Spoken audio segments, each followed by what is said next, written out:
প্ৰেমিকাৰ ঘৰৰ সন্মুখত প্ৰতিবাদ এদল যুৱকৰ।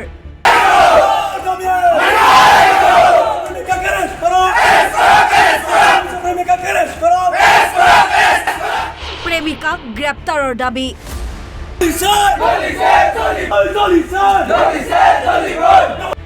আচলতে ঘটিছে কি? এইজন হাফিজুৰ ৰহমান ওৰফে বাবু, ঘৰ জাগিৰোডৰ শিলভঙাত। অভিযোগ অনুসৰি বাবুৰ সৈতে প্ৰায় 2 বছৰ ধৰি প্ৰেমৰ সম্পৰ্ক আছিল এইগৰাকী যুৱতীৰ। সুন্দৰী প্ৰেমিকাৰে সুখৰ সংসাৰ গঢ়াৰ সপোন দেখিছিল বাবুৱে। সিমানলৈ ঠিকেই আছিল।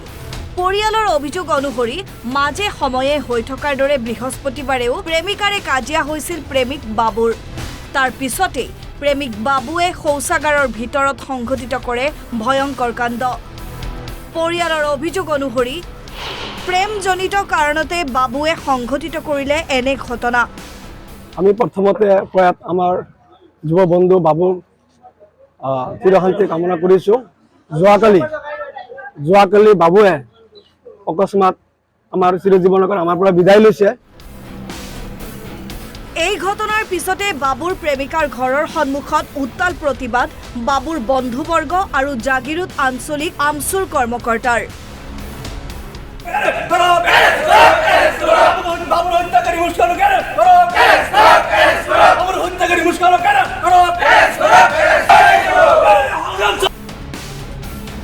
ইপিনে এই ঘটনাৰ পিছতে ঘটনাস্থলীত দণ্ডাধীশ আৰু জাগিৰোড আৰক্ষী উপস্থিত হৈ অব্যাহত ৰাখিছে তদন্ত। আমি প্ৰথমতে প্ৰয়াত আমাৰ যুৱ বন্ধু বাবুৰ চিৰশান্তি কামনা কৰিছোঁ। যোৱাকালি বাবুৱে অকস্মাত আমাৰ চিৰজীৱনক আমাৰ পৰা বিদায় লৈছে। আৰু আমাৰ জাগিৰোডৰ 90% মানুহে জানে বাবুৰ ছোৱালীৰ লগত প্ৰেমৰ সম্পৰ্ক আজি দীৰ্ঘদিন ধৰি চলি আছে।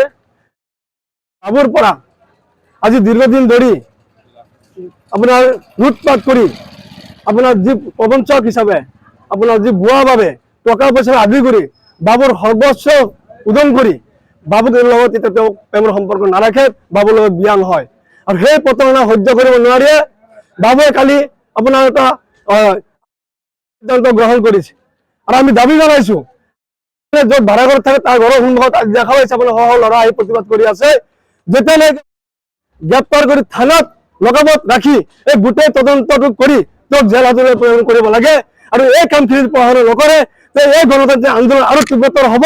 প্ৰয়োজন হ'লে আমি হাতীৰঝিলৰ ৰাষ্ট্ৰীয় ঘাইপথ অৱৰোধ কৰি এই প্ৰতিবাদ সাব্যস্ত কৰিম। জাগিৰোডৰ পৰা যুগল কিশোৰ বৰা, অসম লাইভ 24।